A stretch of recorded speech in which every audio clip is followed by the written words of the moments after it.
La máscara de oro de Tutankamón es uno de los símbolos más famosos que representan al antiguo Egipto. Permaneció descansando en una tumba sellada durante más de 3000 años, y cuando esa tumba fue descubierta en 1992, el hallazgo causó un enorme impacto en el mundo de la arqueología. Sin embargo, hay un detalle extraño. Hola a todos. Algunos egiptólogos creen que esta máscara en realidad no fue creada originalmente para Tutankamón. De hecho, sostienen que fue hecha para una mujer. Bienvenidos a Pangea. Y si esta hipótesis resulta ser correcta, uno de los símbolos más famosos del antiguo Egipto en realidad escondería huellas de un intento por borrar de la historia una de las figuras más enigmáticas de aquella época. ¿Te intriga, verdad? Entonces, comencemos.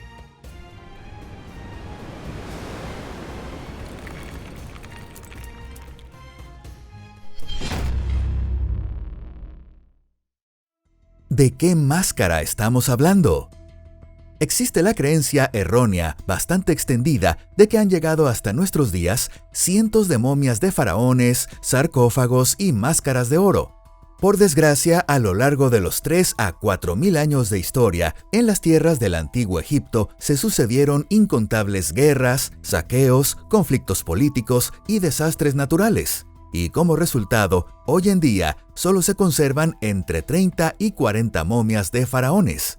Y en cuanto a máscaras de oro completas, apenas quedan 2 o 3. La tumba de Tutankamón se considera prácticamente la única tumba real que ha llegado hasta nosotros sin verse afectada en gran medida por el paso del tiempo ni por los saqueos. Como si de un milagro se tratara, tanto el tiempo como las personas pasaron por alto esta tumba.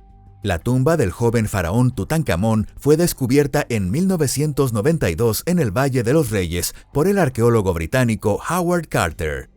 Entre todos los objetos hallados en su interior, esta máscara puede considerarse la pieza más importante, tanto por su valor como por su relevancia histórica.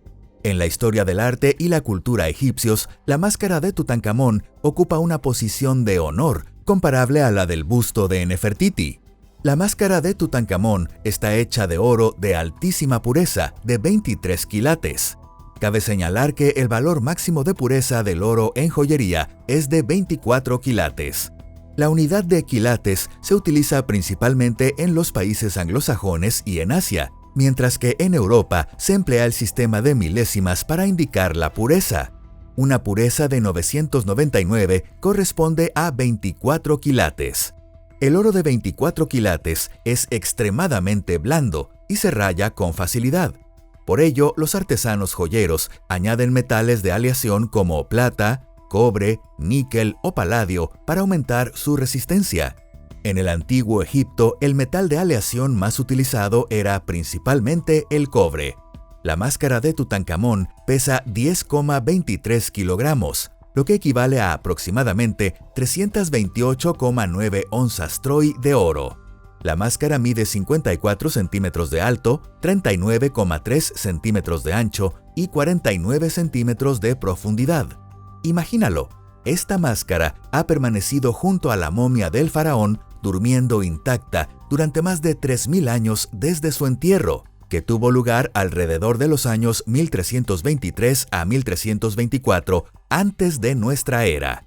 Al igual que otras máscaras funerarias de faraones, la de Tutankamón no es simplemente el retrato de un joven con rasgos juveniles, sino una representación de este joven como el dios del inframundo Osiris.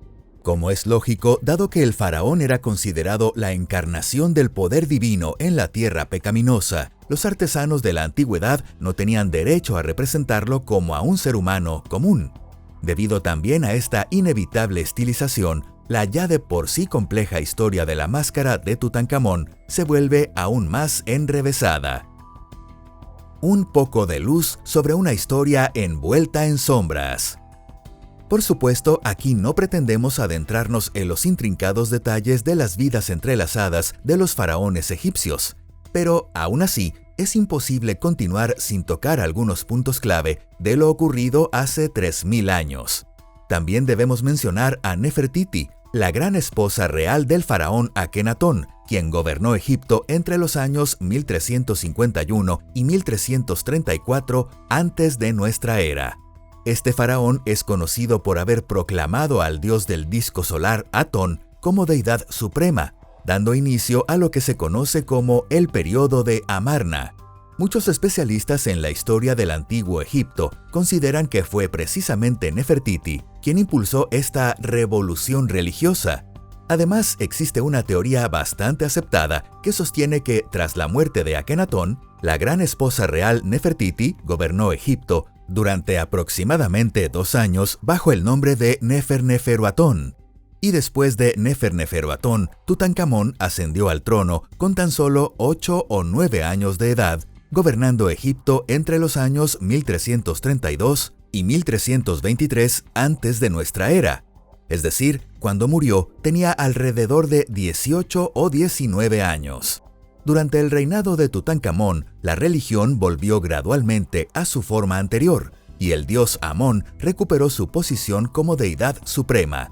Como resultado, él, que originalmente había sido llamado Tutanjatón en honor al dios solar Atón, cambió su nombre a Tutankamón, que significa imagen viva de Amón. Bastante enreversado, ¿verdad? Pero esto no es más que el comienzo dentro de la compleja genealogía de los faraones, y lo realmente sorprendente viene a continuación. De hecho, los análisis de ADN realizados en la década de 2000 confirmaron que el padre de Tutankamón era efectivamente el hereje Akenatón, mientras que su gran esposa real Nefertiti no tenía ninguna relación biológica con él. Es decir, Nefertiti no era su madre biológica, sino su madrastra.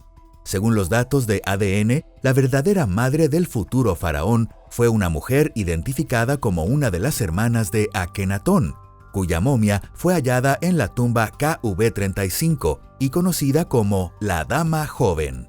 No obstante, sería un error apresurado pensar que Akenatón era una figura especialmente libertina.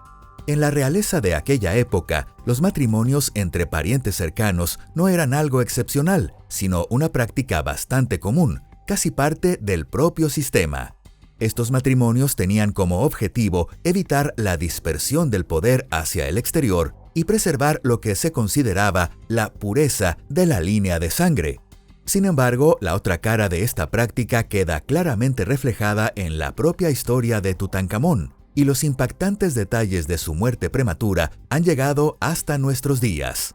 Investigaciones modernas han revelado que este joven faraón padecía diversas enfermedades congénitas derivadas de la consanguinidad dentro de la familia real.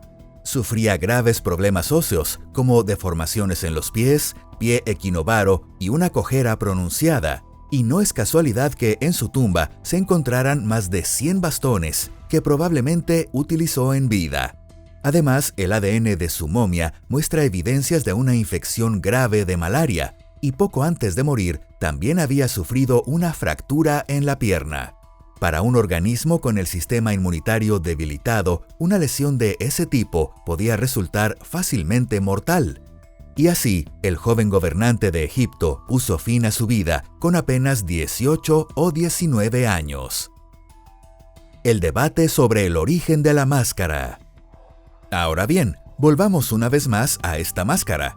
Desde que emergió de su sueño de 3000 años, la máscara de oro de Tutankamón ha seguido atrayendo la atención de todo tipo de personas, desde aficionados a la historia hasta egiptólogos profesionales. Como era de esperar, quienes no dejaron pasar esta situación fueron los llamados medios de corte sensacionalista, que comercian con temas impactantes y supuestos descubrimientos pseudocientíficos. En tiempos recientes incluso ha aparecido el término visualización cuántica en algunos de estos medios, llegando a afirmar que gracias a este método se han descubierto nuevos y sorprendentes hechos sobre la máscara de oro de Tutankamón. Según estas afirmaciones, esta nueva técnica de escaneo habría permitido ver detalles ocultos en el interior de la máscara. Sin embargo, en realidad no existe en la arqueología ningún método llamado escaneo por resonancia cuántica. En la arqueología moderna y legítima se utilizan técnicas como el análisis de difracción de rayos X, la tomografía computarizada y la tomografía de coherencia óptica. Del mismo modo, no existe ningún registro en la comunidad académica de un supuesto Dr. Woods del Instituto Max Planck, ni de un investigador llamado Ahmed Hassan, quienes, según se afirma, habrían escaneado la máscara de oro de Tutankamón en 2024 y obtenido resultados impactantes. Las vistosas descripciones de experimentos atribuidos a estos investigadores ficticios que circulan por Internet no tienen absolutamente ninguna relación con la realidad. Sin embargo, eso no significa en absoluto que no existan misterios inquietantes en torno a la máscara de oro de Tutankamón.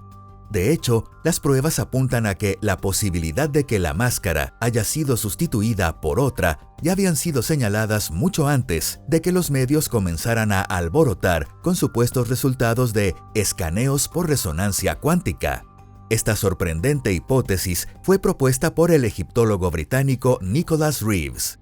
La hipótesis de este reconocido y real investigador se basa en sus propios estudios sobre la máscara de oro de Tutankamón.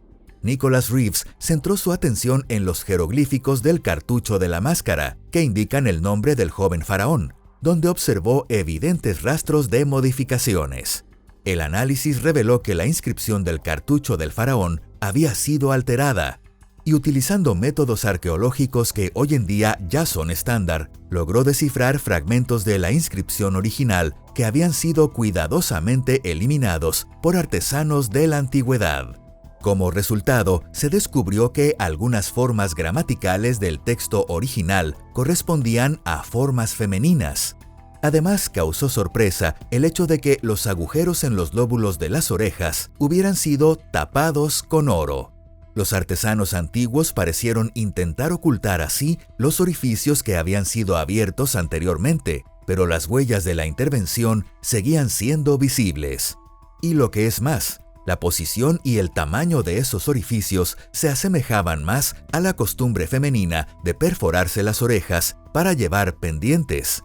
Los faraones varones no solían llevar las orejas perforadas, aunque algunos egiptólogos sostienen que ciertos faraones particularmente poco convencionales sí llegaron a usar adornos en las orejas.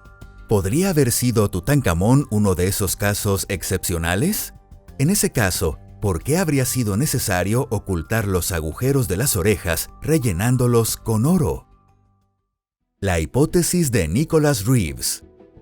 Basándose en sus propias investigaciones, Nicholas Reeves propuso una hipótesis muy coherente, según la cual la máscara de oro de Tutankamón en realidad sería una adaptación de una máscara femenina que originalmente pertenecía a Nefertiti.